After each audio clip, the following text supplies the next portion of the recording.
Hi అండి, అందరికీ నమస్కారం అండి. నేను సుధారాణి. అందరికీ ముందుగా ఉగాది శుభాకాంక్షలు. ఈరోజు నేను ఉగాది పచ్చడి తయారు చేసే విధానం చూపిస్తాను, చూడండి.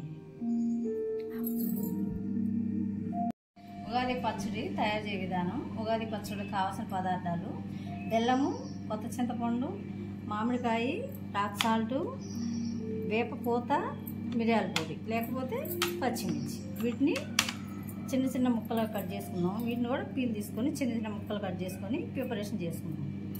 ఉగాది పచ్చడికి ఇదిగో దీనిలో బెల్లం వేసుకుందాం ముందుగా. తర్వాత చింతపండు రసం, తర్వాత మామిడి ముక్కలు, సాల్టు, రాక్ సాల్టు, పచ్చిమిర్చి, దీనికి వేప పూత, కొంచెం మిరియాల పొడి, పచ్చిమిర్చి వేసాం కదా. ఇంతే 6 రుచుల సమ్మేళనమే ఉగాది పచ్చడి అన్నమాట.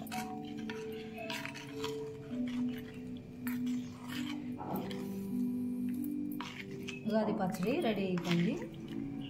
మీరు కూడా ఇలా తయారు చేసుకొని ఉగాది పచ్చడి తయారు చేసుకోండి.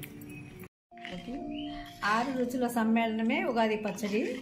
దీనిలో వగరు, తీపి, పులుపు, చేదు అన్నీ ఉన్నట్టే మన లైఫ్లో కూడా ఇవన్నీ ఉంటాయి. వీటన్నిటిని ఛేదించి ముందుకు పోవటమే ఈ ఉగాది పచ్చడి.